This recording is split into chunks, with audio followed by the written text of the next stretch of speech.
The angel of death came for a prophet, but instead of accepting it, he punched him in the face. This is the true story of Prophet Musa, and it's in Sahih Bukhari. Prophet Musa, peace be upon him, the man who spoke directly to Allah, the one who parted the Red Sea, the liberator of nations. But even he wasn't ready for what happened next. One day, without warning, a stranger appeared before him. No knock, no announcement, just there in human form. This wasn't a neighbor. This wasn't a traveler. This was Malak al-Mawt, the angel of death, sent by Allah himself to take the soul of Musa. But here's the thing, Musa didn't know that. All he saw was an intruder walking into his space, claiming he was there to take his life. And Musa, the strong, the fearless, the protector of truth, reacted. He struck him, not with words, with his fist.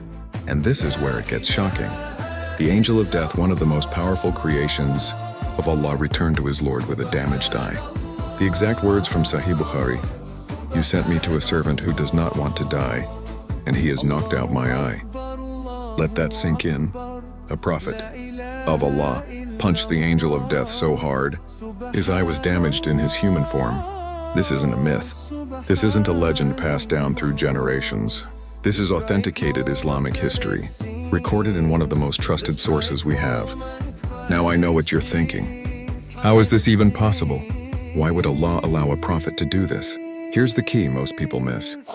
Musa didn't know it was the angel of death. The angel came in human form. No wings, no divine light, no announcement from the heavens. Just a figure claiming to take his life. And Musa's response? Pure human instinct, self-defense. The reaction of a man who still had a mission, who still wanted to serve Allah, who wasn't ready to leave this world yet. This teaches us something profound. Prophets were human. They felt fear.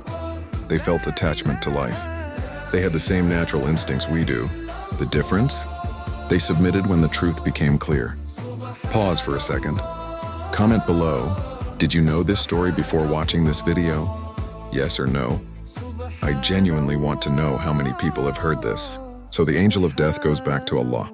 And Allah, in his infinite wisdom, doesn't punish Musa. Instead, he sends the angel back with a message and a choice. The angel returns and says, Allah asks, do you want life?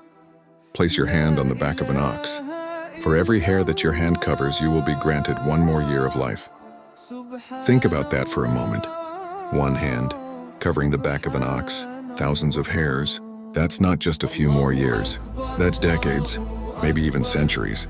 More time to worship, more time to guide people, more time to serve Allah. For most of us, that would be an instant yes. But Musa asked one question, one simple question that changed everything. What happens after all those years? The angel replied, death. And in that moment, Musa, peace be upon him, understood something that most of us spend our entire lives avoiding. Death is inevitable. You can delay it. You can run from it. You can negotiate for more time. But it will come. Delay is not escape. And so Musa made a decision that shows you why he was one of the greatest prophets to ever walk this earth.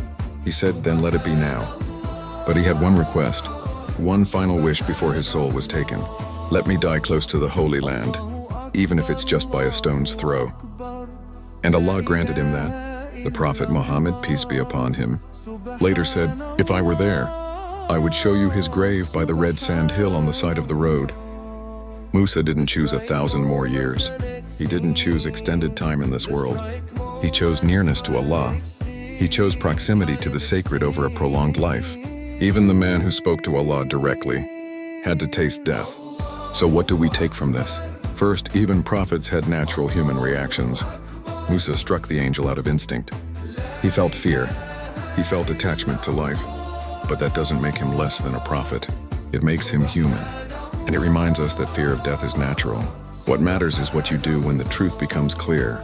Second, resistance is human. Submission is divine. Musa's first reaction was to fight. His final decision was to surrender. That journey from resistance to acceptance is the path of every believer. Third, death isn't the enemy. Distance from Allah is. Musa wasn't afraid of dying. He was afraid of leaving his work incomplete. But when he realized death was inevitable, he chose to die near the place Allah had made sacred. Quality of death, not quantity of life. That's the mindset of a prophet. Now I know some of you might be thinking, is this story really authentic? Can we trust this? Here's the answer. This hadith is in Sahih Bukhari, authenticated by scholars for over 400 years. This isn't opinion. This isn't folklore. This is preserved Islamic history. If you have questions, research it yourself. The reference is Sahih Bukhari, Book 23, Hadith 493. Want to know about the Prophet who was raised to the heavens and never tasted death? The one Allah took up to himself, still alive to this day? Click the next video to discover this miracle, and subscribe for more authentic stories from the Quran and Sunnah. Authentic Islamic history, stories from the Quran and Hadith, the way they deserve to be told.